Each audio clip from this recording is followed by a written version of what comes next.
दोस्तों, आप सबका स्वागत है। परंपरा वैभव के इन सत्रों में अभी हम चर्चा कर रहे हैं नरोत्तम दास ठाकुर के ऊपर। तो पिछले 2 सेशंस में हम नरोत्तम दास ठाकुर के ऊपर ऑलरेडी देख चुके हैं। आज तीसरा सेशन है। आज हम प्रयास करेंगे इसको कंप्लीट करने का। हालांकि बहुत कुछ है शेयर करने के लिए, बहुत कुछ है जानने के लिए, सुनने के लिए, कहने के लिए, लेकिन फिर भी हम प्रयास करेंगे आपके आशीर्वाद से कि आज इसको कंप्लीट करें। तो पिछले सत्र में हमने देखा था श्री नरोत्तम दास ठाकुर कैसे उनकी दीक्षा होती है, वो अपने गुरु लोकनाथ गोस्वामी से मिलते हैं। उनके आध्यात्मिक लीलाएं क्या क्या है, कैसे राधा रानी उनके ऊपर कृपा करती हैं, राधा रानी उनको आदेश देती हैं, स्वप्न में आती हैं, क्या उनकी नित्य सेवा है वो भी हमने देखा था। फिर किस प्रकार जानवा माता उनके ऊपर कृपा करती हैं, उनका डेली शेड्यूल क्या है, और रामचंद्र कविराज के साथ उनका कैसा संबंध है, ये सब हमने देखा था। आज जो हम देखने वाले हैं, जो हम सुनने वाले हैं, ये बहुत ही विशेष लीला है। ये मुझे नहीं लगता शायद आप लोगों में से किसी ने सुनी हो।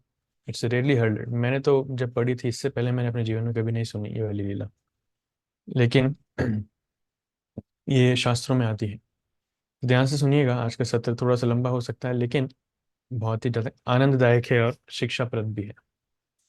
तो एक ब्राह्मण होता है जिसका नाम होता है राघवेंद्र रॉय, राइट। वो गडेरहाट में रहता है। ये गडेरहाट जहाँ नरोत्तम दास ठाकुर रहते हैं उसके पास में ही है। खेतुरी ग्राम में नरोत्तम दास ठाकुर रहते थे। और इस ब्राह्मण के 2 बेटे थे। एक का नाम था चंद्राय और एक का नाम था संतोष, राइट। चंद्राय और संतोष। चंद्राय जो था, चंद्राय बहुत ही शक्तिशाली था। और चंद्राय एक्चुअली एक फाइटर था। पेशे पेशे से, वो पेशा तो नहीं बोलना चाहिए, लेकिन वो एक फाइटर, शक्तिशाली था और एक पहलवान जैसा व्यक्ति था, राइट। और बहुत ही कुशल था, ही वॉज वेरी स्किल्ड। और सब लोग उसका नाम सुनते ही डरते थे। क्यों डरते थे? कि पहलवान तो बहुत होते हैं लेकिन सब लोग नाम लेने से डरते नहीं हैं। लेकिन इससे लोग डरते थे। इससे इसलिए डरते थे क्योंकि ये क्या करता था, ये अपनी शक्ति का गलत प्रयोग करता था, दुरुपयोग करता था। ये लोगों को लूटता था। सिर्फ लूटता नहीं था, ये बहुत सारे पाप कर्म करता था। इसको लोगों को लूटने में, मर्डर करने में, उनको चोरी करने में बहुत मजा आता था। वैसे लोगों को लूटता था। और कई बार चंद्राय को पकड़ने के लिए राजा ने बहुत प्रयास किया, राजा ने अपने सैनिक वगैरह भेजे। लेकिन ये चंद्राय और उसकी टीम इतनी शक्तिशाली थी कि उन सारे व्यक्तियों को जो राजा ने भेजे थे, उनके सैनिक वगैरह, उन सबको वो मार देता था, उनको भी फिर लूट लेता था। उनके पास जितनी संपत्ति है उनको भी लूट लेता था वो, राइट। तो हम गणना नहीं कर सकते कितने सारे पाप कर्म चंद्राय ने किए हैं। लेकिन चंद्राय जो था वो माता दुर्गा का बहुत बड़ा भक्त था और मांस भी बहुत खाता था। और दुर्गा के सामने वो जानवरों की बलि देता था, राइट। तो इतना ही नहीं, वो लड़कियों को, कुंवारी लड़कियों को और शादीशुदा लड़कियों, स्त्रियों को भी किडनैप करता था, उनका रेप करता था, अपने पास बंदी बना करके रखता था, इस प्रकार से, राइट। तो ऐसा वर्णन आता है कि जैसे जगाई मधाई के पापों की गणना नहीं की जा सकती थी, चित्रगुप्त उनके पापों की गणना नहीं कर पा रहे थे, उसी प्रकार से चंद्राय के पापों की गणना भी नहीं कर पा रहे थे। इतना ज्यादा पापी था, राइट। एक दिन चंद्राय को क्या हुआ, चंद्राय को भूत ने पकड़ लिया, राइट। ये सीधा एकदम जगह मदाई जैसी लीला नहीं है, लेकिन इसमें थोड़ा ट्विस्ट है। चंद्राय को भूत ने पकड़ लिया और वो भूत बहुत शक्तिशाली था। और वो भूत क्या करने लगा, इस चंद्राय को बहुत ज्यादा परेशान करने लगा, पीड़ा देने लगा। पीड़ा, दुख, तकलीफ इतनी देने लगा कि चंद्राय धीरे धीरे करके बहुत कमजोर हो गया, एकदम पतला दुबला हो गया, राइट। और ऐसा लग रहा था कि वो मरने वाला है। तो उसके घर वालों ने, उसके पिताजी ने बहुत सारे डॉक्टर्स को दिखाया, वैद्य को दिखाया, कोई दवा काम नहीं कर पाई। फिर उनके पिताजी ने बहुत सारे एक्सॉर्सिस्ट मतलब तांत्रिकों को दिखाया, इस प्रकार से जो काला जादू जानते हैं इन लोगों को दिखाया। सब के सब फेल हो गए। किसी ने कोई समाधान नहीं लेकर के आ पाया। फाइनली एक एक्सॉर्सिस्ट या फिर इस प्रकार से तांत्रिक आया, उसने बोला, उसने कुछ कैलकुलेशंस किए और बोले कि सिर्फ एक ही व्यक्ति है जो इसको बचा सकता है, वो है नरोत्तम दास ठाकुर। तो आप जो है नरोत्तम दास ठाकुर को यहाँ पर बुलाइए, वो अगर इनके ऊपर कृपा करेंगे तभी आपका बेटा बच पाएगा, नहीं तो नहीं बच पाएगा। इस प्रकार से। अब नरोत्तम दास ठाकुर इनको जानते भी नहीं थे, दे डिड नॉट नो। उनके पिताजी ने नरोत्तम दास ठाकुर के पिताजी को एक लेटर लिखा कि ऐसा ऐसा है, मेरा बेटा इस प्रकार की परिस्थिति में है और आपका बेटा उसे बचा सकता है, तो मैं आपसे अनुरोध करता हूँ कि आप नरोत्तम दास ठाकुर को बोलिए कि वो यहाँ पर आए और मेरे बेटे के ऊपर अपनी कृपा करें जिससे वो बच पाए। उनके पिताजी ने उनको बोला कि देखो, फायदा नहीं है, क्योंकि मेरा बेटा ऐसे कहीं जाता नहीं है, ही डजंट गो एनीवेयर। इसलिए उनके पिताजी ने डायरेक्टली मना कर दिया और नरोत्तम दास ठाकुर को चिट्ठी पहुंचाई नहीं, उनको कुछ खबर ही नहीं दी। तो चंद्राय के जो पिताजी थे बहुत ज्यादा दुखी हो गए, रोने लगे कि उनका बेटा मरने की स्थिति में है।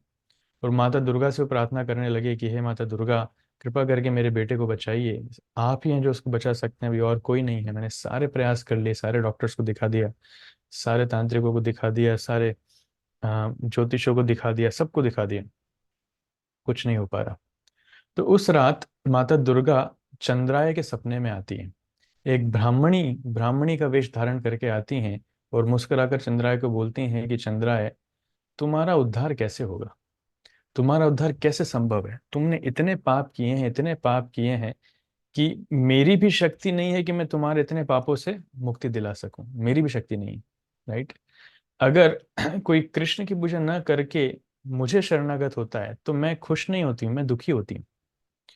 पूरी दुनिया उस व्यक्ति की शत्रु बन जाती है और मैं ऐसे व्यक्ति को सहन नहीं कर पाती, इसलिए मैं उसका नाश कर देती हूँ। इस प्रकार से माता दुर्गा स्वप्न में चंद्राय को कह रही है। राइट। तो जो भी व्यक्ति मेरी पूजा करते हैं अपने व्यक्तिगत लाभ के लिए, उनका भविष्य अंधकार में रहता है। मैं उनकी धर्म के रस्तों से पूरी उनकी इच्छा ही खत्म कर देती हूँ, उनकी प्रवृत्ति ही खत्म कर देती हूँ। इस प्रकार से पूरी तरीके से वो बर्बाद हो जाते हैं, क्योंकि मैं कृष्ण की सेविका हूँ। I am maid servant of supreme Lord Krishna. Right. तो तुम्हारे कर्मों के कारण ही तुम मेरी कृपा से बहुत वंचित हो। और अगर कोई व्यक्ति मुझे सतोगुण में मेरी पूजा करता है तब मैं जरूर प्रसन्न होती हूँ, लेकिन अगर कोई व्यक्ति रजो या तमोगुण में मेरी पूजा करता है तब मैं प्रसन्न नहीं होती, तब मैं बहुत ज्यादा नाराज होती हूँ। तुमने इतने पाप किए हैं, इतने पाप किए हैं कि यमराज और चित्रगुप्त भी दुखी हैं, वो भी तुम्हारा हिसाब नहीं लगा पा रहे हैं। अगर तुम्हारे पापों को इकट्ठा किया जाए तो बहुत बड़ा पर्वत बन जाएगा। तो हे मेरे प्रिय पुत्र, तुम जाओ, गोविंद के चरणों की पूजा करो, भगवान गोविंद के चरणों की पूजा करो, और जब मेरे भगवान तुमसे प्रसन्न होंगे तब तुम्हारा कुछ उद्धार हो सकता है। और कैसे करना पड़ेगा? तुम इमीडिएटली जाओ ठाकुर महाशय, जैसा उस तांत्रिक ने बोला है, नरोत्तम दास ठाकुर के पास आप जाओ, उनके चरण कमलों की शरण ग्रहण करो। गोविंद कविराज, अगर आपको याद हो, श्रीनिवास आचार्य के सेक्शन में हमने ये स्टोरी पढ़ी थी।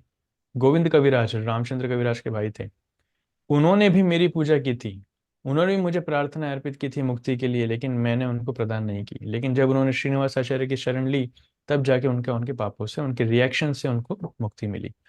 इसलिए श्रीनिवास और नरोत्तम दास ठाकुर दोनों एक ही व्यक्तित्व हैं, दोनों अलग नहीं है। चैतन्य महाप्रभु नित्यानंद प्रभु अपने पार्षदों के साथ पापी लोगों का उद्धार करने के लिए अवतरित हुए हैं, हरिनाम प्रदान करने के लिए। और श्रीनिवास और नरोत्तम दास ठाकुर दोनों के दोनों चैतन्य महाप्रभु नित्यानंद प्रभु के द्वारा शक्ति प्रदत्त हैं, दोनों को शक्ति मिली है। जो भी व्यक्ति उनकी पूजा करता है वो भगवान गोविंद के चरण कमलों को अवश्य प्राप्त होगा। इसलिए, और जो व्यक्ति इनकी भर्त्सना करता है, इनकी निंदा करता है, उसे यमराज दंड देंगे। इतना बोल करके माता दुर्गा वहां से अदृश्य हो गई। और जब चंद्राय ने ये सुना तो वो तो आश्चर्यचकित हो गया। वो एकदम उठा, अपने पिताजी को बुलाया, अपने भाई को बुलाया संतोष को, और उनको सब कह सुनाया। उनके पिताजी ने दो ब्राह्मणों को भेजा खेतुरी ग्राम में एक लेटर लिख करके, और सीधा नरोत्तम दास ठाकुर के भेजा। इस बार उनके पिताजी के पास नहीं भेजा। और लेटर में उन्होंने सब कुछ लिखा, किस प्रकार से उनसे प्रार्थना की, अनुरोध करने लगे कि आप आइए, आप ही कृपा कीजिए, तभी बेटा बचेगा मेरा। नरोत्तम दास ठाकुर ने रामचंद्र कविराज जो उनके साथ में रहते थे, उनके साथ में मिलकर के वो लेटर पढ़ा, और रामचंद्र कविराज से उनका ओपिनियन पूछा कि आप क्या कहते हैं, इस प्रकार से हमें जाना चाहिए क्या? अब मान लो इट्स समथिंग लाइक दिस, कोई बहुत ही बड़ा टेररिस्ट है, वो मरने वाला है, और वो इस्कॉन के किसी महान भक्त को बुला रहा है। दाऊद इब्राहिम जाने वाला है, या फिर सद्दाम हुसैन, इस प्रकार के लोग जाने वाले हैं, वो बुला रहे हैं कि यानी एजोलिनस गोपाल कृष्ण गोस्वामी महाराज आएंगे, एजोलिनस जयपताका महाराज आएंगे, राधानाथ महाराज आएंगे, तो ही मेरा उद्धार संभव है। तो ये लोग क्यों जाएंगे भाई दाऊद इब्राहिम के पास या सद्दाम हुसैन, इस प्रकार के लोगों के पास? तो वैसी कंडीशन है वहां पे। तो रामचंद्र कविराज वो सोचते हैं क्या करें, बोलते हैं कि ये दोनों भाई ये तो बहुत ज़्यादा पापी हैं, ये तो मनुष्य कहलाने के लायक भी नहीं है। और आप तो सब जानते हैं, नरोत्तम दास ठाकुर को बोलते हैं, आप तो सब जानते हैं, इसलिए आप ही डिसाइड कीजिए क्या करना है। तो दोनों मित्र आपस में चर्चा करते हैं बहुत देर रात, रात्रि, मतलब उस कंक्लूजन पर नहीं आ पाते हैं कि जाना चाहिए कि नहीं जाना चाहिए, लोग क्या बोलेंगे, लोग लज्जा भी तो है। ठीक है, उन्होंने लेटर भेजा है, इस प्रकार से चीज़ें बोली हैं, लेकिन तो डिस्कशन करते करते बहुत लेट हो जाती है, वो डिसीजन पे नहीं आते हैं और नरोत्तम दास ठाकुर सोने चले जाते हैं। जब वो सोते हैं, चैतन्य महाप्रभु नरोत्तम दास ठाकुर के स्वप्न में आते हैं और चैतन्य महाप्रभु कहते हैं कि देखो, ये तो दोनों ब्राह्मण हैं, ये बहुत पापी हैं, लेकिन इनकी एकमात्र आशा है आपके दर्शन की, सिर्फ आपके दर्शन से ही उनका कुछ उद्धार हो सकता है। तो आपको इनके ऊपर कृपा करनी चाहिए, आप जाइए, आप सभी पापियों का उद्धार करने के लिए आपका अवतार हुआ है, इसलिए आप चिंता मत कीजिए, आप रामचंद्र कविराज के साथ जाइए इनके घर, आपको देख करके वो बहुत प्रसन्न होंगे। इस प्रकार से चैतन्य महाप्रभु स्वयं आकर के नरोत्तम दास ठाकुर को ये आदेश देते हैं।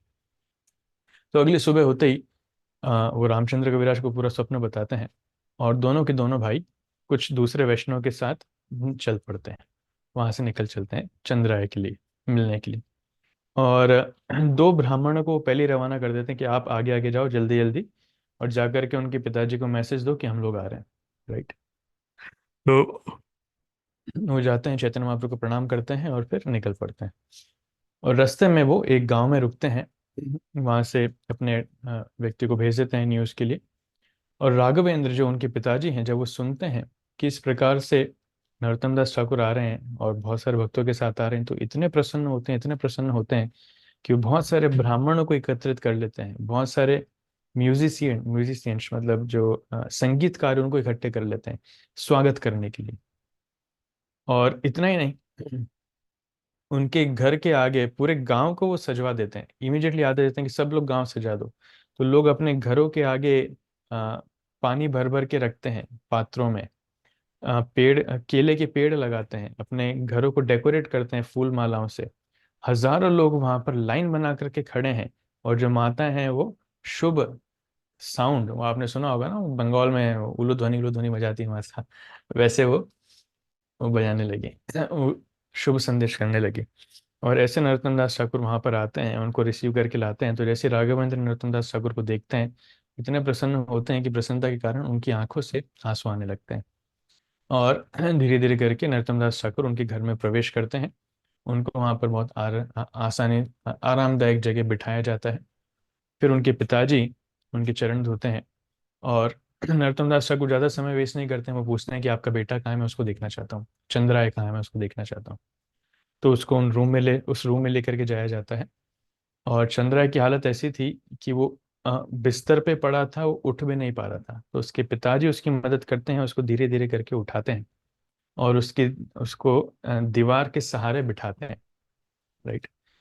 और चंद्राय धीरे धीरे अपनी आंखें खोलता है और अपनी आंखों के सामने नरोत्तम दास ठाकुर को पाता है, उनके दर्शन करता है। तो जैसे ही नरोत्तम दास ठाकुर के दर्शन करते हैं, उसी समय जो भूत है वो बोलने लगता है। वो भूत क्या बोलने लगता है कि मैंने बहुत सारे पाप कर्म किए हैं और उन पापों के चलते मैं भूत बना हूं। राइट। तो मैंने, इतना मैं पापी हूं, इसलिए मुझे किसी शरीर को चाहिए था, वो शरीर भी उतना ही पापी होना चाहिए था, इसलिए मैंने इस चंद्राय के शरीर में प्रवेश किया है। राइट। तो मैं इस चंद्राय के शरीर में तब तक था जब तक मुझे यहाँ पे मेरी निर्धारित अवधि काटनी थी। अब मेरा समय हो चुका है, अब मैं आपसे इजाजत चाहता हूँ और मैं यहाँ से जाना चाहता हूँ। और विशेष सौभाग्य ये है कि मुझे आपके दर्शन करने का सौभाग्य प्राप्त हुआ, तो अब मेरी मुक्ति निश्चित है, क्योंकि आप लोगों का उद्धार करने के लिए यहाँ पर आए हैं। सिर्फ आप ही नहीं, आपका जो जन्म स्थान है खेतुरी, वो कोई साधारण स्थान नहीं है, वो वो वृंदावन का एक प्रतिबिंब है, जहाँ पर भगवान की नित्य लीला हमेशा चलती है। तो मेरी इच्छा है कि मैं उस गांव में, खेतुरी गांव में जन्म लूं और आपके चरण कमलों को आश्रय प्राप्त करूं। राइट। तो भूत ये सारी चीजें कह रहा है। नरोत्तम दास ठाकुर को कुछ करने की जरूरत ही नहीं पड़ी, बस वहां पे खड़े रहे और उनके दर्शन मात्र से ही भूत इस प्रकार से बोलने लगा। फिर नरोत्तम दास ठाकुर कहते हैं कि ठीक है, हे भूतों के राजा, अब इमीडिएटली एकाएक इस शरीर को छोड़ करके आप यहाँ से चले जाओ। और जितने लोग उपस्थित थे सबके आश्चर्य में वो भूत उसी समय उसको छोड़ करके चला जाता है और उसका उद्धार हो जाता है, वो आध्यात्मिक जगत को चला जाता है। He goes back to the spiritual world. Hari बोल। तो सभी भक्त लोग वहां पर सब जय जय हरि बोल ऐसे चिल्लाने लगते हैं, सब खुश होते हैं और सब नरोत्तम दास ठाकुर के चरणों पे गिर जाते हैं। राइट।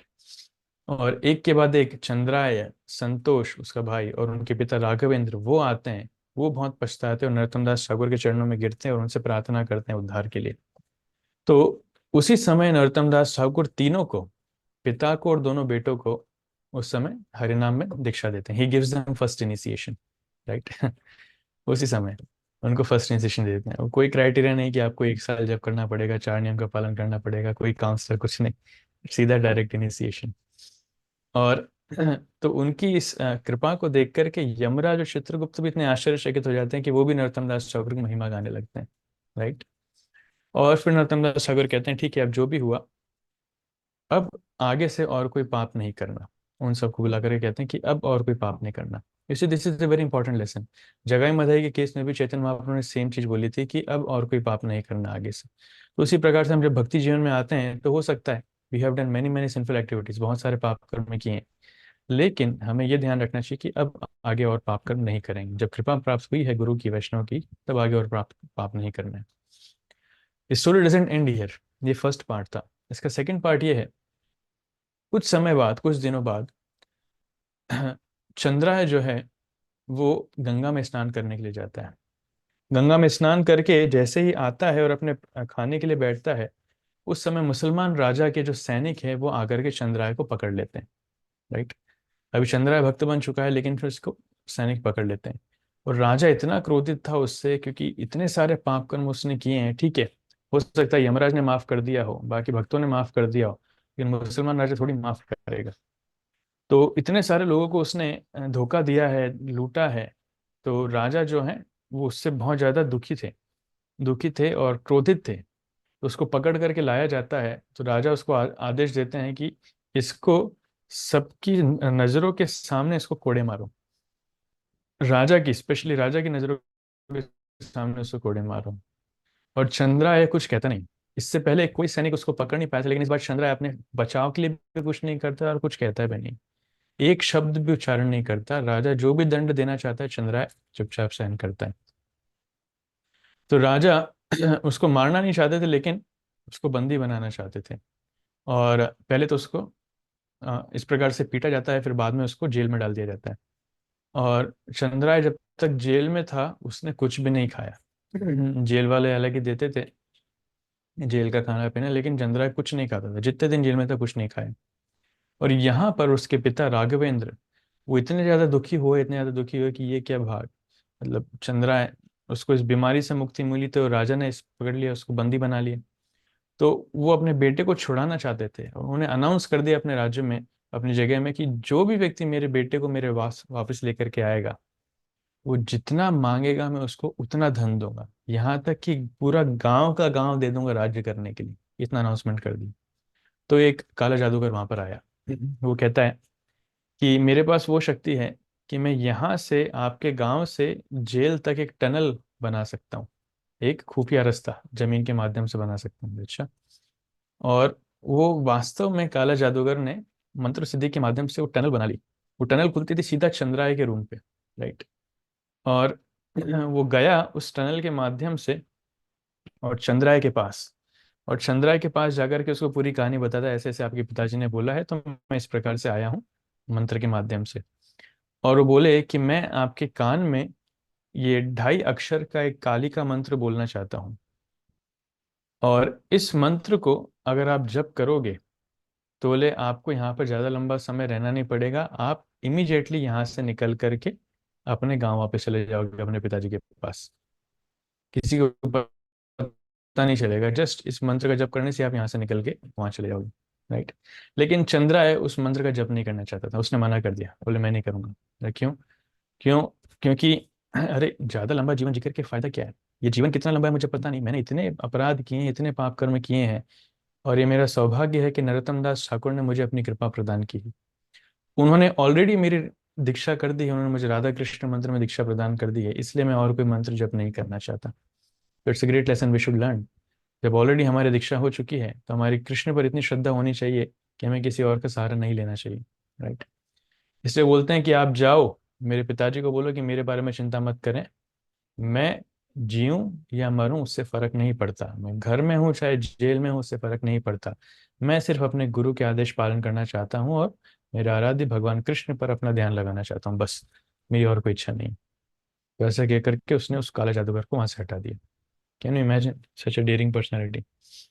उसके बाद जेल में उनके कार्यकाल क्या रहते थे, क्या क्या करते थे वो। चंद्राय कभी खाता नहीं था, उसको ना भूख लगी ना प्यास लगी, भूख प्यास की कोई इच्छा नहीं थी।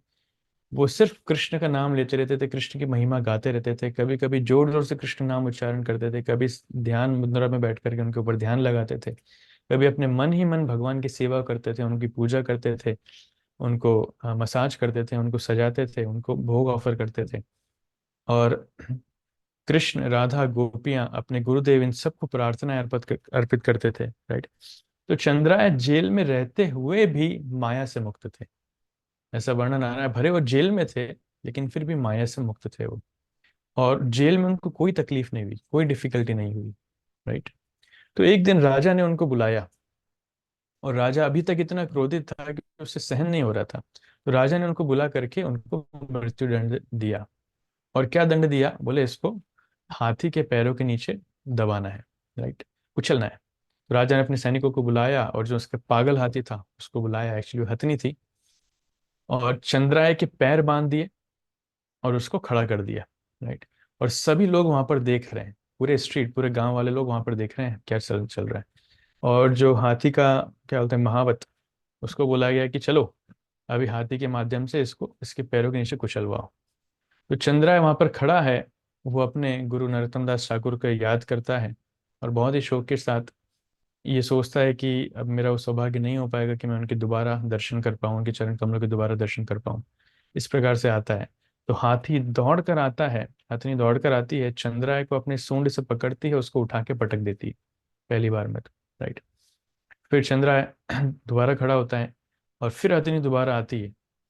तो चंद्राय एकदम से हथनी उसके हाथी के सूंड को पकड़ते हैं दोनों हाथों से, पैर तो बंद है लेकिन हाथ खुले हुए हैं, दोनों हाथों से सूंड को पकड़ते हैं और इतना जोर से खींचते हैं कि पूरी सूंड वहां से उसके शरीर से टूट करके नीचे गिर जाती।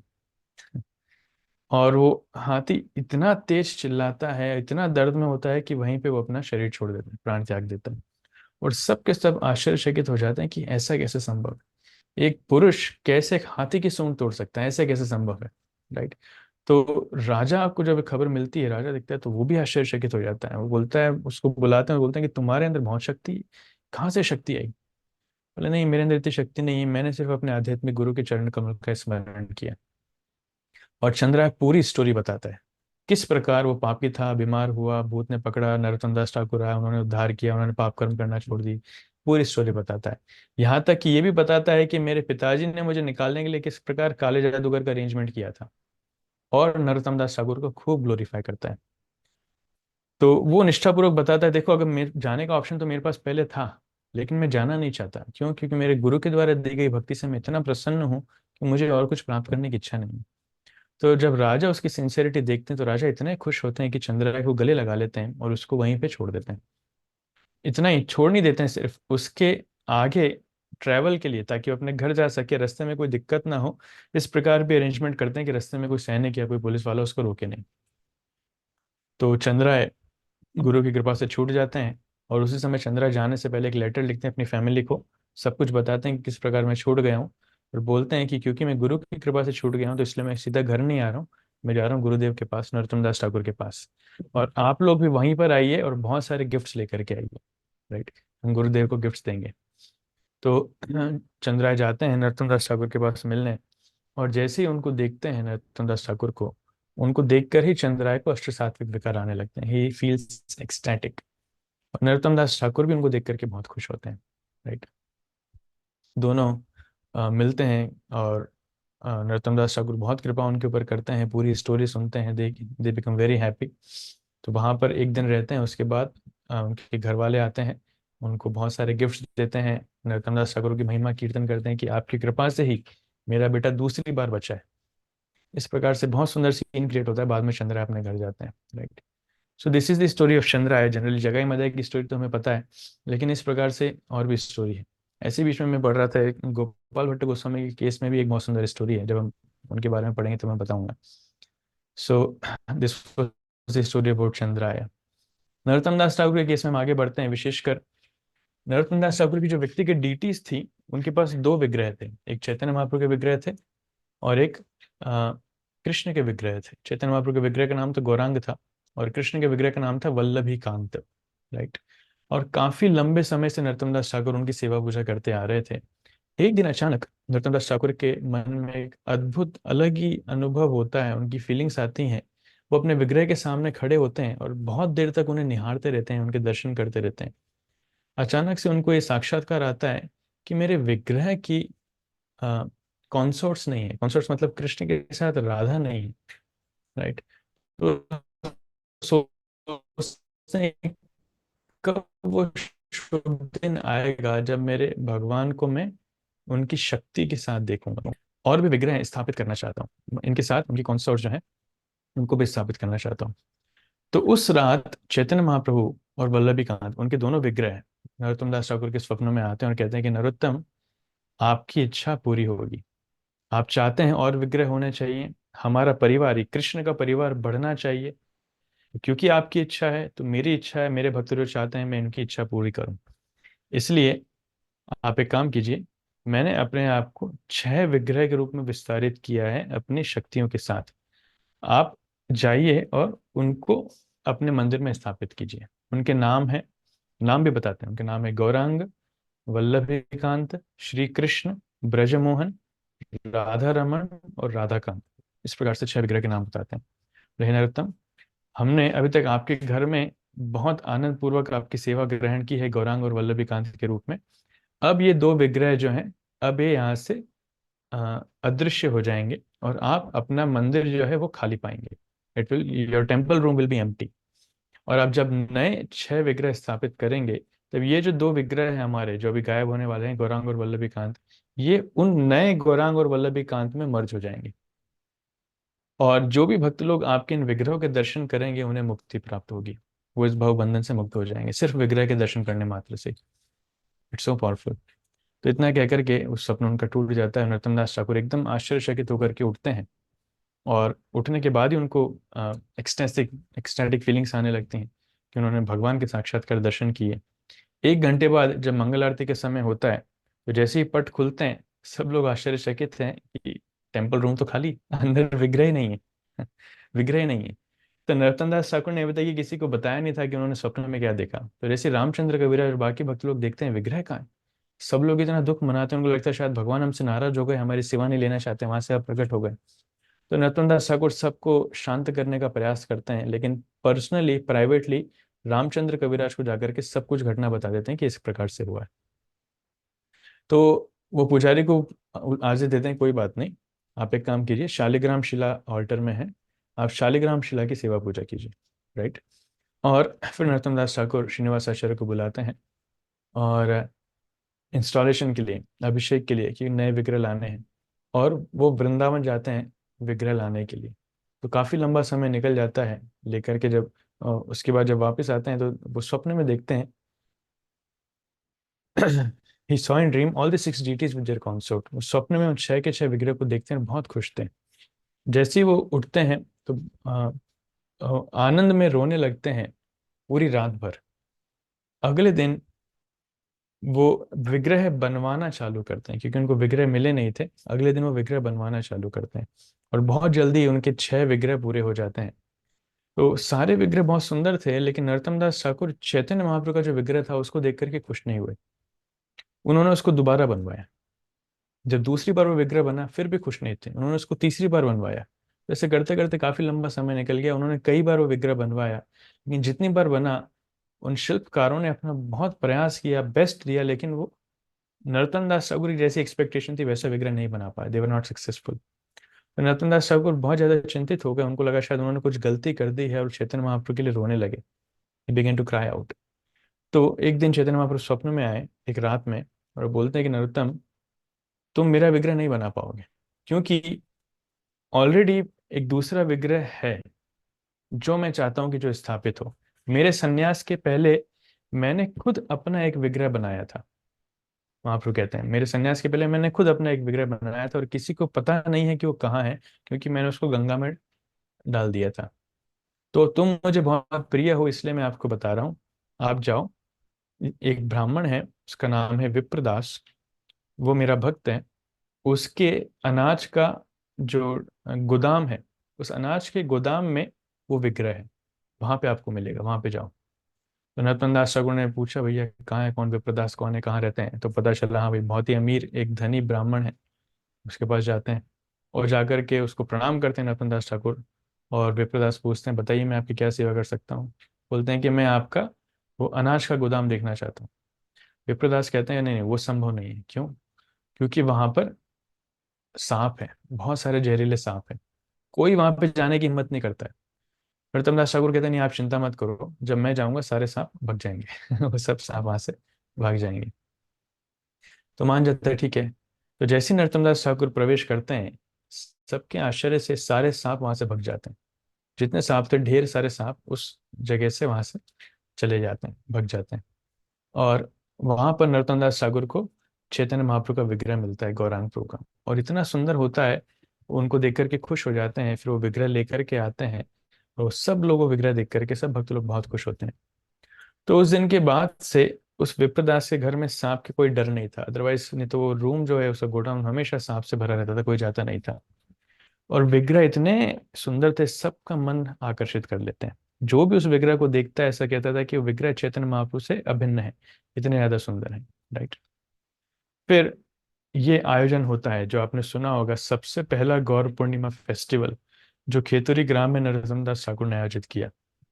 गौर पूर्णिमा फेस्टिवल चैतन्य महाप्रभु का जन्मोत्सव चैतन्य महाप्रभु के रहते रहते भी नहीं मनाया जाता था। आपने चैतन्य चरितामृत में कहीं नहीं पढ़ा होगा। ये नरोत्तम दास ठाकुर ने चालू किया, तो किस प्रकार से हुआ, उसमें कैसे अपने 6 विग्रहों को स्थापित करते हैं, वो वाली कहानी है। तो नरोत्तम दास ठाकुर ने श्रीनिवास आचार्य को बुलाने के लिए भेजा था, लेकिन उनको अभी तक खबर नहीं मिली कि श्रीनिवास आचार्य आए हैं कि नहीं आए हैं।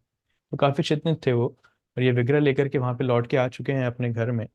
फाइनली उनके पास एक लेटर आता है, जिसमें उनको पता चलता है कि श्रीनिवास आचार्य और रामचंद्र कविराज वो नजदीक के ही तेलिया बुद्री गांव में है। और नरोत्तम दास ठाकुर वहां पर पर्सनली उनसे मिलने के लिए जाते हैं और पूरी स्टोरी उनको बताते हैं, और बताते हैं किस प्रकार वो इन 6 विग्रह को स्थापित करने के लिए बहुत बड़ा आयोजन करना चाहते हैं। तो श्रीनिवास आचार्य बोलते हैं, ठीक है, आप जाइए, सारी तैयारी कीजिए, बहुत बड़ा अभिषेक हम करेंगे और मैं जल्दी आऊंगा। और डेट कौन सी फिक्स होती है? डेट फिक्स होती है गौर पूर्णिमा की। गौर पूर्णिमा के दिन हम ये सब आयोजन करेंगे। राइट। तो नरोत्तम दास ठाकुर जाते हैं, और जैसे हम लोग फेस्टिवल ऑर्गेनाइज करते हैं वैसे ही वो ऑर्गेनाइज करते हैं। वो बहुत सारी सेवा की लिस्ट बनाते हैं, और सेवा की लिस्ट अलग अलग भक्तों को सेवाएं देना चालू कर देते हैं। इनविटेशंस भेजते हैं, बहुत सारे वहाँ पे जितने गौड़ीय वैष्णव फेमस थे सबको इनविटेशन देते हैं।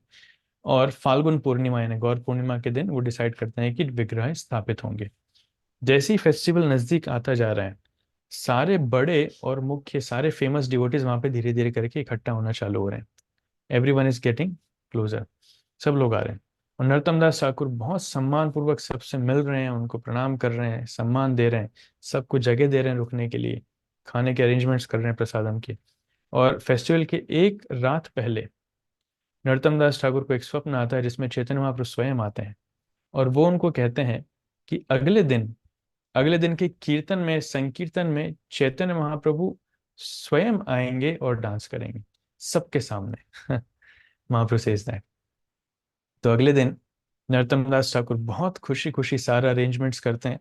वो जानवा माता से श्रीनिवास आचार्य जानवा माता से परमिशन मांगते हैं, नरोत्तम दास ठाकुर सभी वैष्णव से परमिशन मांगते हैं, और 6 विग्रह का उनको स्थापित करके उनका अभिषेक चालू करते हैं। बहुत बड़ा ग्रैंड अभिषेक इंस्टॉलेशन सेरेमनी वहां पर होते हैं। सब भक्त लोग इतने खुश हैं, इतने खुश हैं। इंस्टॉलेशन के बाद डीटीज को ड्रेस किया जाता है, और फिर आरती ऑफर होती है। आरती के बाद उनको भोग लगाया जाता है। भोग के बाद जब ऑल्टर खोला जाता है, तो सब भगवान की सुंदरता को देखते हैं। सब लोग इतने मंत्रमुग्ध हैं, जानवा माता इतनी खुश है कि नरोत्तम दास ठाकुर को आशीर्वाद देती हैं बहुत। और उसके बाद सब भक्त लोग रिक्वेस्ट करते हैं नरोत्तम दास ठाकुर से कि आप कीर्तन कीजिए। और Narottam Das Thakur was an amazingly transcendentally sweet singer. आप देखे भी हैं, नरोत्तम दास ठाकुर ने बहुत सारे गीत लिखे हैं, उनके बहुत सारे गीत फेमस हैं, वैष्णव आचार्य बहुत सारे गाते हैं, गीत लिखे भी हैं, और उनकी खुद की आवाज़ बहुत सुंदर थी। तो इतना मधुर कीर्तन वो करने लगे कि चैतन्य महाप्रभु उनके कीर्तन से आकर्षित हुए। It attracted the Chaitanya Mahaprabhu heart. तो स्वयं चैतन्य महाप्रभु संकीर्तन में आते हैं, सिर्फ अकेले नहीं आते हैं, अपने पार्षदों के साथ आते हैं। नित्यानंद प्रभु, अद्वैत आचार्य, गदाधर पंडित, श्रीवास ठाकुर, मुरारी गुप्त, हरिदास ठाकुर, स्वरूप दामोदर, रूप गोस्वामी, सनातन गोस्वामी और गौरीदास पंडित, ये सब के सब पार्षद वहां पर आते हैं चैतन्य महाप्रभु के सब, और सब लोग डांस करने लगते हैं। और जितने सभा में उपस्थित वैष्णव थे सब लोग आश्चर्यचकित हो जाते हैं, सब लोग देखते हैं सामने चैतन्य महाप्रभु सामने और सारे नित्य पार्षद महाप्रभु के सामने। हालांकि इन सब ने अपना शरीर बहुत पहले ही छोड़ दिया था, इन्होंने अपनी लीलाएं बहुत पहले समाप्त कर दी थी, लेकिन फिर भी वो सब वहां पर आते हैं। और इतना उद्दंड कीर्तन होने लगता है, वो असेंबली पूरी इतनी कृष्ण प्रेम में उत्तेजित हो जाती है, इतने मन इंटॉक्सिकेटेड हो जाते हैं कि सब लोग अपना परिचय भूल जाते हैं। एवरी वन वॉज क्राइंग, सब के सब रोने लगते हैं प्रेम के कारण, प्रेमाश्रम में। और चैतन्य महाप्रभु सभी भक्तों के बीच में डांस कर रहे हैं, और ऐसे करते करते कई देर हो जाती है, डांस एकदम चरम अपनी सीमा पे था, एकदम हाइट पे, और वहीं पे चैतन्य महाप्रभु डिसअपियर हो जाते हैं एकदम से गायब हो जाते हैं। सो और भक्त लोग आश्चर्यचकित, महाप्रभु कहाँ गए, कहाँ गए, कहाँ गए। इट्स समथिंग, मतलब उनको बहुत वैल्यूबल धन मिला और वो छूट गया। जैसे कृष्ण एकदम गोपियों के बीच में से रासलीला के बीच में ही चले जाते हैं, गायब हो जाते हैं, ऐसे चैतन्य महाप्रभु गायब हो जाते हैं। तो भक्त लोग इतने दुखी होते हैं, इतने दुखी होते हैं कि दुख के कारण वो जोर जोर से सांस लेने लगते हैं, रोने लगते हैं, जमीन पे लोट लगाने लगते हैं। नरोत्तम दास ठाकुर की कंडीशन, वो तो खुद इतने दुखी थे कि वो अपना रोना रोक ही नहीं पा रहे हैं, कहाँ गए महाप्रभु, कहाँ गए, कहाँ गए। तो सभी भक्त लोग, अच्युतानंद प्रभु और सब लोग उनको प्रयास करते हैं सावधान सांत्वना देने का। धीरे धीरे करके थोड़े से नॉर्मल होते हैं सब भक्त लोग। नरोत्तम दास ठाकुर को बहुत अ, धन्यवाद देते हैं इतना सुंदर आयोजन करने के लिए, और लास्ट में महाप्रसादम होता है, जबरदस्त प्रसादम। तो इस प्रकार से पहला गौर पूर्णिमा फेस्टिवल सेलिब्रेट होता है, जिसमें चैतन्य महाप्रभु स्वयं डांस करते हैं, and the credit goes to Narottam Das Thakur. ये सेक्शन मैंने श्रीनिवास आचार्य के उसमें पास्ट टाइम में नहीं लिया था, बिकॉज मैं इसको नरोत्तम दास ठाकुर इसमें लेना चाह रहा था। तो खेतुरी ग्राम का जो फेस्टिवल था वहां से, और वही सेम परंपरा अभी हम लोग चला रहे हैं शिला प्रभुपाद के माध्यम से सारे इस्कॉन मंदिर में, किस प्रकार से गौर पूर्णिमा फेस्टिवल होना चाहिए, राइट। इसी बीच में कई सारी घटनाएं घटनाएं नहीं, बहुत सारी अच्छी लीलाएं हैं नरोत्तम दास ठाकुर के बारे में। आप सबने सुना होगा कि जब रूप सनातन वृंदावन में थे तो एक पंडित उनको चैलेंज करने आया था, और रूप और सनातन ने उनसे लड़ाई नहीं करी थी, उन्होंने लेटर साइन करके दे दिया था कि ठीक है, वी एक्सेप्ट अवर डिफीट, कौन टाइम वेस्ट करेगा। फिर जीव गोस्वामी ने उसको हराया था, राइट। ये स्टोरी सुनी, जिसको लेकर के रूप गोस्वामी नाराज हो गए थे, उन्होंने जीव गोस्वामी से बातचीत करना बंद कर दिया था, उनको वृंदावन से जाने के लिए कह दिया था। उस पंडित का नाम था रूप नारायण, राइट। और ये रूप नारायण, जब जीव गोस्वामी ने इसको हरा दिया, तब ये रूप नारायण बहुत विनम्र बन गया, और ये रूप और सनातन के चरणों में गिर पड़ा, और बहुत ज्यादा अच्छा भक्त बन चुका था, चरणों में गिर पड़ा। तब सनातन गोस्वामी ने उनसे अनुरोध किया था कि रूप गोस्वामी आप इसको दीक्षा प्रदान कीजिए। और जैसे ही वो उनको दीक्षा दे रहे थे, तो एक आकाशवाणी वहां पर होती है। वो कहते हैं कि हे रूप गोस्वामी, ये रूपचंद्र जो है ब्राह्मण, आप इसको सिर्फ हरिनाम दीक्षा दीजिएगा। क्यों? क्योंकि इसकी ब्राह्मण दीक्षा, गोपाल मंत्र में दीक्षा जो है, ये भविष्य में नरोत्तम दास ठाकुर देंगे। अब नरोत्तम दास ठाकुर उस समय बच्चे थे एक्चुअली उनकी उम्र बताई जाती है कि उस समय लगभग वो 12 साल के थे। लेकिन इस प्रकार से भविष्यवाणी होती है कि आप सिर्फ इनको हरिनाम दीक्षा दीजिएगा, ब्राह्मण दीक्षा इनको बाद में नरोत्तम दास ठाकुर देंगे। ठीक है, तो रूप गोस्वामी उनको हरिनाम दीक्षा देते हैं, और सनातन गोस्वामी इस प्रकार से बोलते हैं। और जैसे सनातन गोस्वामी इस प्रकार से, सॉरी, सनातन गोस्वामी बोलना चालू करते हैं, तो एक बहुत ही दिव्य चीज होती है कि स्वयं नारायण आते हैं उस स्थान पे, और नारायण आकर के रूपचंद्र के शरीर में प्रवेश कर जाते हैं, जिसको दीक्षा दी। और दोनों के दोनों भाई इतने खुश होते हैं कि उनको नाम देते हैं, ठीक है, आपसे आपका नाम रूपचंद्र नहीं है, आपका नाम है रूप नारायण। इस प्रकार से उस व्यक्ति का नाम पड़ता है रूप नारायण। और चैतन्य महाप्रभु अपनी अप्रकट लीला के बाद उसके स्वप्न में आते हैं, और रूप नारायण को कहते हैं कि आप बंगाल में जाइए, और वहां पर राजा नरसिम्हा राय है, उसके साथ आप रहिए, उसके संग में आप रहेंगे तब आपको मौका मिलेगा नरोत्तम दास ठाकुर से मिलने का। Can you imagine Narottam Das Thakur का स्तर क्या है। चैतन्य महाप्रभु स्वयं ये सारी लीला आयोजित कर रहे हैं, और आकाशवाणियां हो रही हैं कि इनको बहुत सालों बाद नरोत्तम दास ठाकुर से दीक्षा लेना है। तो 12 साल के थे नरोत्तम दास ठाकुर। एनीवेज, उनका महाप्रभु का आदेश पालन करके वो बंगाल चले जाते हैं रूपनारायण, और राजा नरसिंह राय के साथ रहने लगते हैं। कई साल बीत जाते हैं, कई साल। नरोत्तम दास ठाकुर फिर फेमस हो जाते हैं, बहुत सारे खेतुरी ग्राम का फेस्टिवल भी हो जाता है तो बहुत फेमस हो जाते हैं, राइट। और उसके बाद अ, किस प्रकार से वो मिलते हैं, वो एक लीला इसमें आती है। लेकिन उस लीला से पहले मैं आपको एक और लीला बताता हूँ, उसके बाद दूसरी ये वाली लीला हम कंटिन्यू करेंगे। इसी बीच में क्या होता है कि नरोत्तम दास ठाकुर क्योंकि बहुत फेमस हो रहे हैं बंगाल में, तो जो कास्ट ब्राह्मण है, जो जन्मजात ब्राह्मण है, उन लोगों से उनका फेम सहन नहीं होता है। वो नरोत्तम दास ठाकुर की निंदा किया करते थे। क्यों? क्योंकि नरोत्तम दास ठाकुर एक कायस्थ परिवार में जन्म लिए थे। कायस्थ मतलब एक शूद्र परिवार में जन्म लिए थे, लेकिन वो ब्राह्मणों को भी दीक्षा प्रदान कर रहे थे। तो शूद्र होकर के ब्राह्मणों को दीक्षा प्रदान कर रहे हैं, इसलिए लोग वो सहन नहीं कर पा रहे थे और उनकी निंदा कर रहे थे।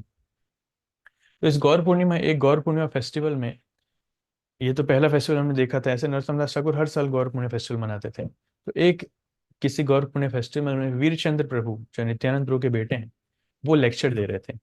वो लेक्चर दे रहे थे और उस लेक्चर में नरोत्तम दास ठाकुर की महिमा वो बता रहे थे। क्यों? क्योंकि उस समय ये ब्राह्मण लोग नरोत्तम दास ठाकुर को बहुत ज्यादा क्रिटिसाइज करने लगे, तो हर जगह से इस प्रकार की न्यूज आ रही थी। तो गौर वीरचंद्र प्रभु नरोत्तम दास ठाकुर का गुणगान कर रहे थे और बोल रहे थे कि नरोत्तम दास ठाकुर भले ही कायस्थ परिवार से हैं, इस कारण लोग उनकी निंदा करते हैं, उनको शूद्र बोलते हैं, लेकिन वास्तव में एक भक्त जो है वो ब्राह्मणों से भी ज्यादा श्रेष्ठ है। ब्राह्मण वो हैं जिनके हृदय में भगवान हमेशा विराज करते हैं, राइट। और हर कोई ब्राह्मण को पहचान पाता है जो उनका जनेऊ, जो उनका थ्रेड है, जो धागा है ब्राह्मणिकल, उससे उनके गले में। लेकिन भक्तों का जो ब्राह्मणिकल थ्रेड है, जो जनेऊ है, वो उनके हृदय में छुपा हुआ रहता है। इस प्रकार से बोलते हैं, अगर कोई भक्तों का हृदय, अगर कोई भक्तों की छाती फाड़ करके देख पाए तो उनको वो दिव्य धागा, ब्राह्मणिकल थ्रेड वहां पर मिल जाएगा।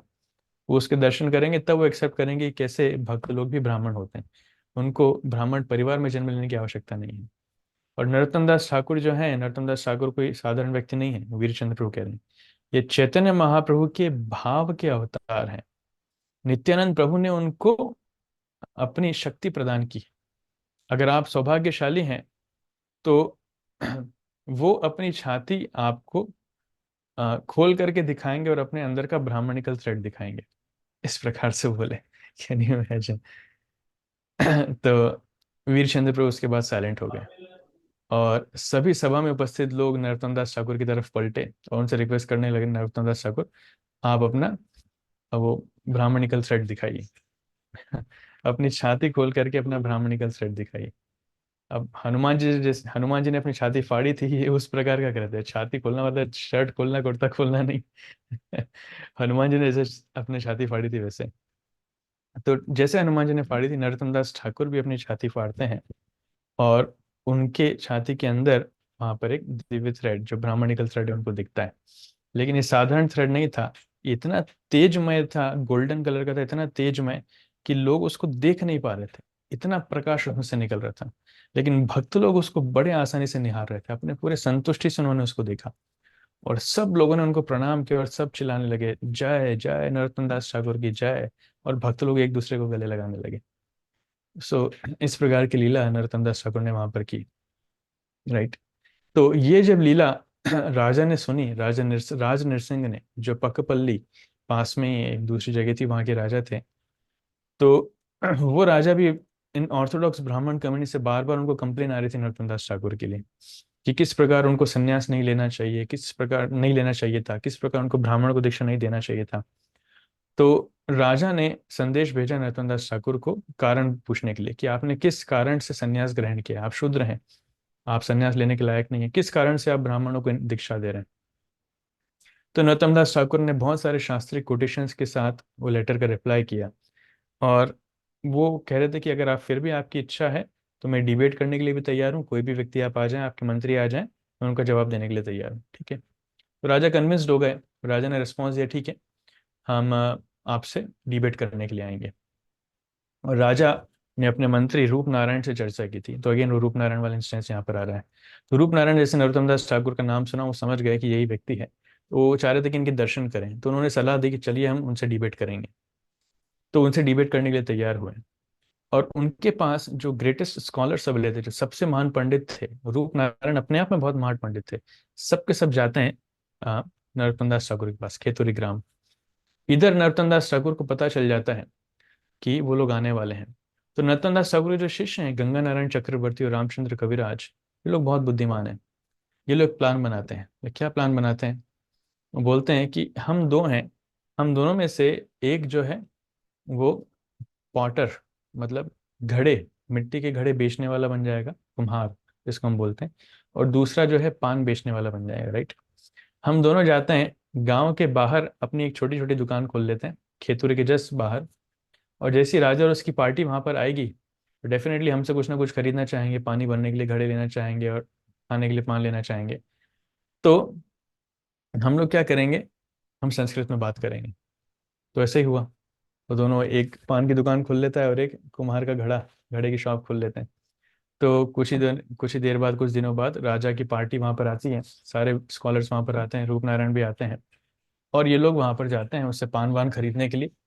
तो ये लोग संस्कृत में बात करने लगते हैं, और राजा और उनके सब लोग आश्चर्यचकित, बोले ये क्या बात है, मतलब ये पान वाला, ये कुम्हार, ये संस्कृत में बात कर रहे हैं, इतने विद्वान व्यक्ति। तो वो चेक करना चाहते थे कि इनका ज्ञान कितना है। तो इनके जो बड़े पंडित थे, ये लोग वहां पर आ जाते हैं और इनसे डिबेट करने लगते हैं। किनसे? पान वाले से और कुम्हार से। और ये लोग पूरी संस्कृत में फ्लुएंटली बात करते हैं और बड़ी आसानी से राजा के पंडितों को ये हरा देते हैं। तो राजा के पंडित पूरी तरीके से बौखला जाते हैं, राजा के पास जाते हैं और अपनी हार स्वीकार कर लेते हैं। तो राजा इतने उत्सुक थे कि रूप नारायण से कैसे डील करते हैं। तो रूप नारायण इनके पास जाना चाहते हैं, राइट, लेकिन ये दोनों पंडित मिलकर के रूप नारायण को भी हरा देते हैं। तो राजा तो पूरा आश्चर्यचकित हो जाता है। तो राजा बोलता है भैया, फिर वो दोनों क्या करते हैं, अपनी पहचान इनको बताते हैं कि वास्तव में हम ये पान वाले नहीं हैं या फिर कुम्हार नहीं हैं, हम नरोत्तम दास ठाकुर के शिष्य हैं। तो राजा बोलते हैं अपने आदमियों को, देखो अगर तुम नरोत्तम दास ठाकुर के शिष्यों को नहीं हरा पाओगे तो नरोत्तम दास ठाकुर से भिड़ करके फायदा क्या है तो हमको शर्मसार होना पड़ेगा वहां पे, उनको कैसे हराओगे। फिर राजा और ये लोग बहुत विनम्र होते हैं, रूप नारायण और राजा नरसिंह राव, ये दोनों विनम्रता के साथ नरोत्तम दास ठाकुर के पास जाते हैं, उनको अप्रोच करते हैं। बहुत डिटेल में डिस्कशन होता है, बहुत प्रसन्न होते हैं और दोनों के दोनों उनके शिष्य बन जाते हैं। तो उस समय नरोत्तम दास ठाकुर रूप नारायण को ब्राह्मण दीक्षा प्रदान करते हैं। तो दिस इज हाउ, इतने सालों पहले जो भविष्यवाणी होती है, इस इस तरीके से जाकर के वो पूरी होती है। तो नरोत्तम दास ठाकुर ने बहुत सारे उनके ग्रंथ दिए हैं, विशेषकर प्रार्थना करके उनकी बुक है जिसमें बहुत सारे वैष्णव सॉन्ग्स फेमस है। प्रेम भक्ति चंद्रिका तामिल में। करके बुक है जिसमें बहुत सारे वैष्णव सॉन्ग्स फेमस हैं। हम लोग खुद नरोत्तम दास ठाकुर के बहुत सारे वैष्णव गीत गाते हैं, जिसमें से एक है गुरु पूजा जो हम डेली गाते हैं, वो नरोत्तम दास ठाकुर ने लिखी, राइट। सो ऐसे नरोत्तम दास ठाकुर के बहुत सारे पास टाइम्स हैं। फाइनली किस प्रकार से उनका तिरुभाव होता है, तो उनके तिरुभाव को लेकर के दो प्रकार से, दो वर्जन्स सामने आते हैं।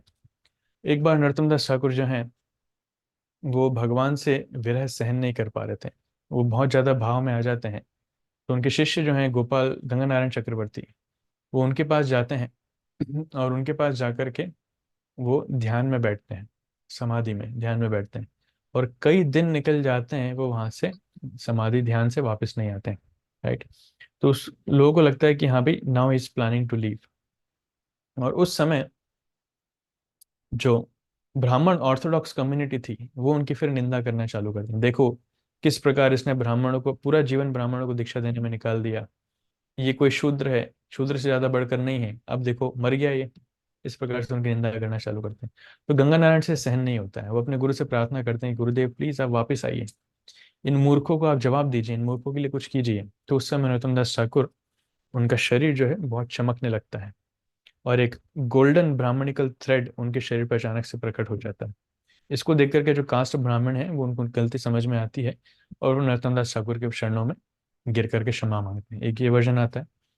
दूसरा ग्रंथ नरोत्तम विलास में एक दूसरा थोड़ा सा अलग वर्जन आता है, उसमें ये आता है कि नरोत्तम दास ठाकुर अपने शिष्यों के साथ बुधरी गांव में जाते हैं और वहां पर गंगा में स्नान करने लगते हैं।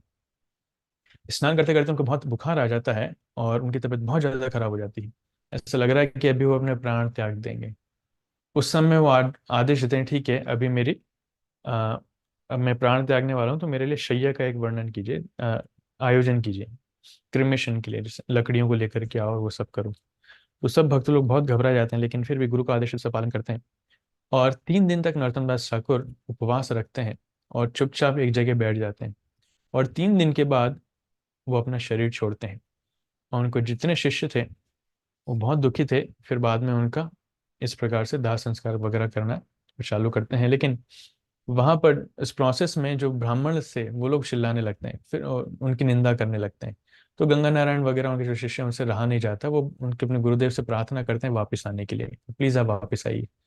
तो उस समय नरोत्तम दास ठाकुर अपनी आंखें खोलते हैं और आंखें खोल करके मंत्र वो राधा कृष्ण चैतन्य इस प्रकार से बोलने लगते हैं। उनका शरीर बहुत तेजोमय हो जाता है, ऐसा लग रहा था कि सूर्य के समान तेजमय है।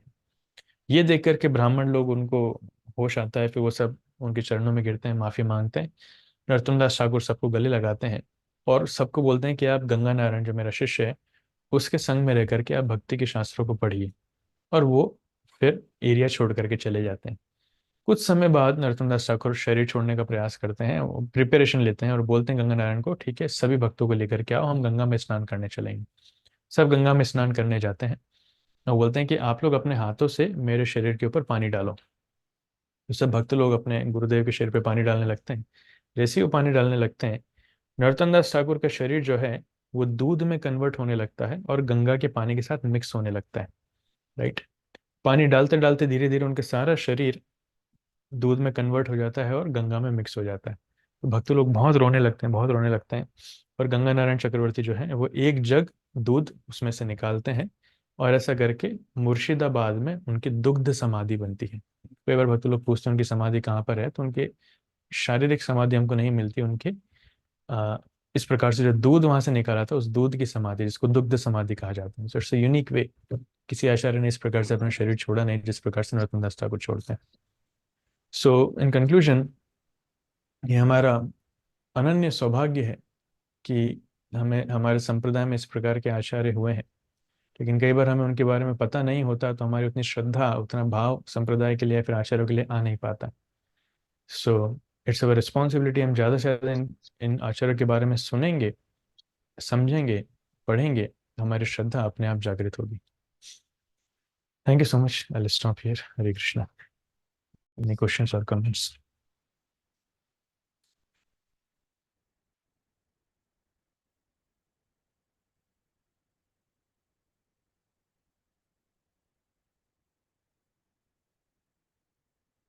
गुड।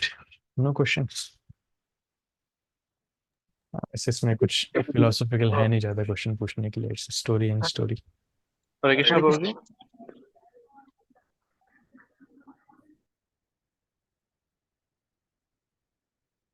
प्रभु जी मेरी सो आवाज आ आप रही है? सबको कैसा लग रहा है? What is your realisation about these sessions? Wonderful lecture. Yes Chittahari Prabhu. Hare Krishna Prabhu ji, धन्यवाद मैम। M I audible? कहना चाह रहे हैं चित्तहरी प्रभु? हरे कृष्णा प्रभु जी, दंडवत प्रणाम प्रभु। आई एम ऑडिबल प्रभु? हरे आपकी आवाज कृष्णा। नहीं आ रही। Hare Krishna Prabhu ji, I am audible Prabhu ना? Hare Krishna. I can not hear you. बाकी सब भक्त लोग सुन पा रहे हैं क्या? यस प्रभु जी।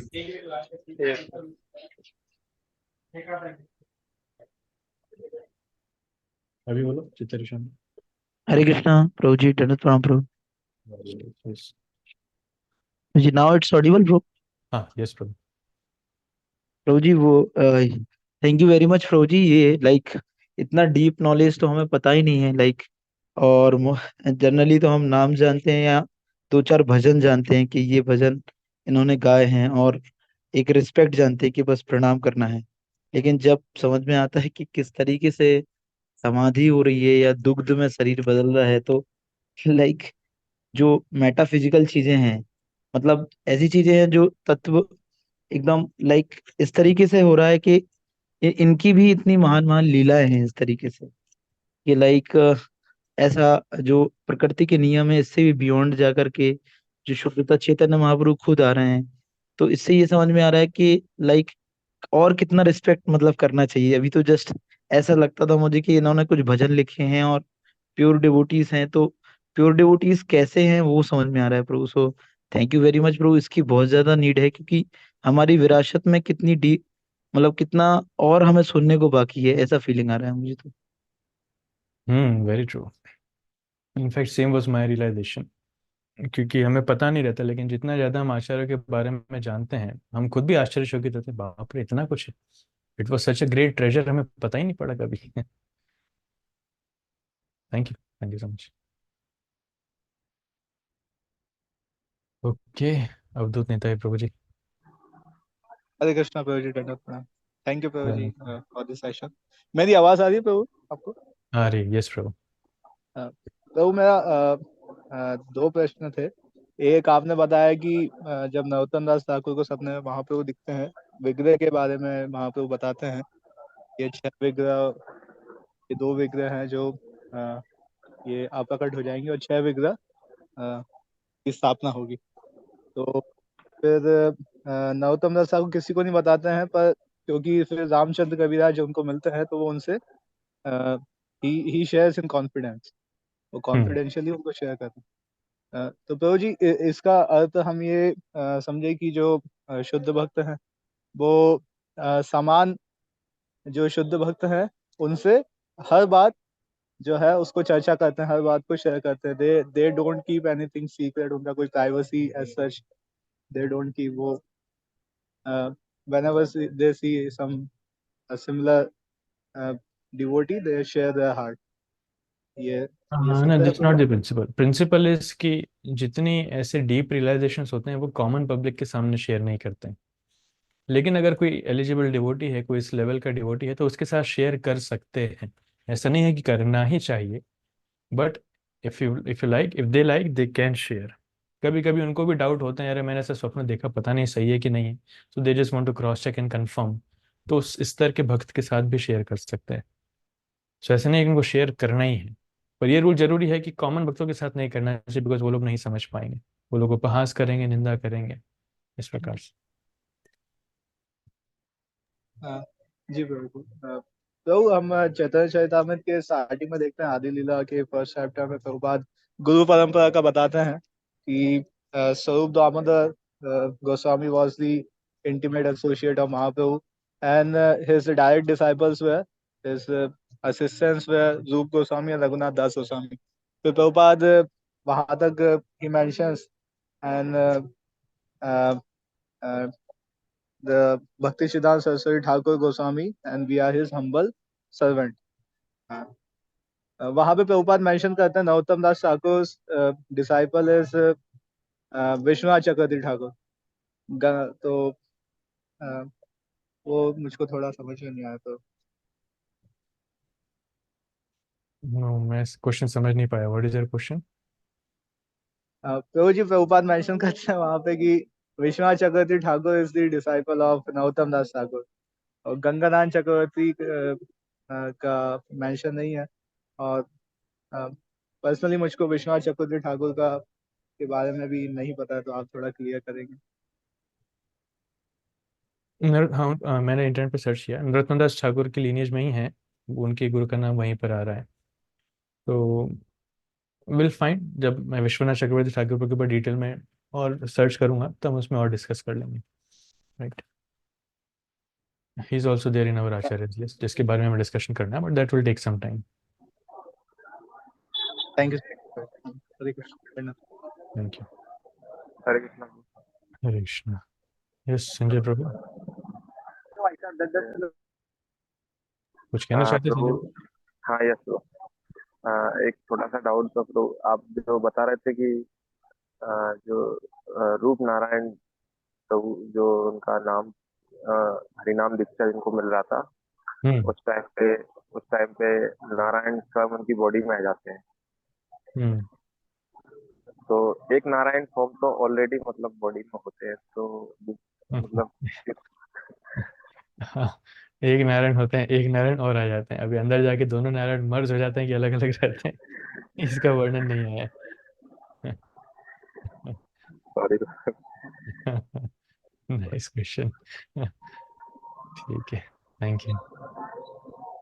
एक एक पर्सनली क्वेश्चन पूछना था मैं कि आजकल मेरे साथ एक प्रॉब्लम ये चल रहा है कि क्रोध बहुत जल्दी आ जाता है। छोटी छोटी बातों पे भी क्रोध आता है। कभी जैसे कि भागवतम मैं पढ़ रहा होता हूँ और कोई ऐसा डिस्टर्बेंस बीच में आ जाता है तो उसमें जब आप आंसर करने के लिए उसमें भी मतलब ऐसा क्रोध आ जाता है कभी कभार, तो उसको कैसे कम कर सकते हैं, क्या मतलब उसमें करना चाहिए? माय हम्बल सजेशन इज आपको है ना थोड़ा सा ब्रेक लेकर के कभी कभी आना चाहिए, भक्तों से मिलना चाहिए। इतना दूर भक्तों से मत रहो इतने लंबे समय के लिए, बीच बीच में आते रहो, भक्तों से मिलते रहो, तो थोड़ी चेतना अच्छे स्तर पे बनी रहेगी। क्या ठीक है।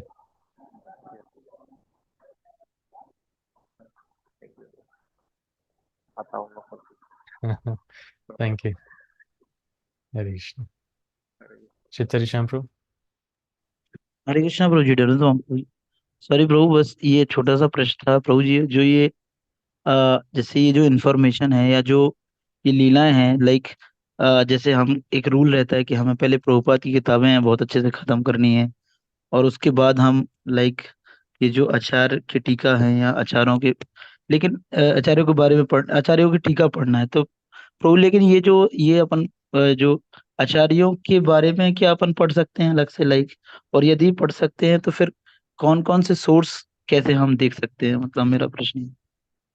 हाँ, first is better to finish Srila Prabhupada books, लेकिन फिर भी आपकी बहुत ज़्यादा तीव्र इच्छा है तो आप जिनसे गाइडेंस ले रहे हैं उनसे परमिशन लेकर के आप पढ़ सकते हैं, देर इज़ नो प्रॉब्लम। और बहुत सारे अलग अलग भक्तों के लिए अलग अलग बुक्स हैं, आप जिनके बारे में पढ़ना चाहते हैं आप रेफर कर सकते हैं, सर्च कर सकते हैं, will find many books, but authentic books वो हैं जो डिवोटीज ने लिखी हैं। कई बार कुछ बाहर के ऑथर्स भी लिखते हैं, प्रोफेशनल ऑथर्स भी लिखते हैं, उसमें इतनी ज़्यादा ऑथेंटिसिटी आती नहीं। वो अपनी पीएचडी के हिसाब से थीसिस बना करके रिसर्च करके लिखते हैं। लेकिन जो भक्त लोग लिखते हैं, जैसे मैंने जो इन्फॉर्मेशन ली है मेनली प्रेम विलास से आई है। प्रेम विलास नित्यानंद प्रभु के जो शिष्य हैं, नहीं सॉरी, जानवा माता के जो शिष्य हैं नित्यानंद दास, उन्होंने लिखी है और उन्होंने वो लीलाएं अपनी आंखों के सामने देखी है। ये राइट्स दैट, तो that is most authentic version. तो इस प्रकार से भक्तों से कंसल्ट करके कर सकते हैं। Okay Prabhu ji, thank you. Hare Krishna. Okay, so thank you all so much, I will stop here. Hare Krishna. Shri Narottam Das Thakur की जय, जगत गुरु शिल प्रभुपाद की, संवेद गौर भक्त वृंद की जय, नित्यानंद गौर प्रेमानंद।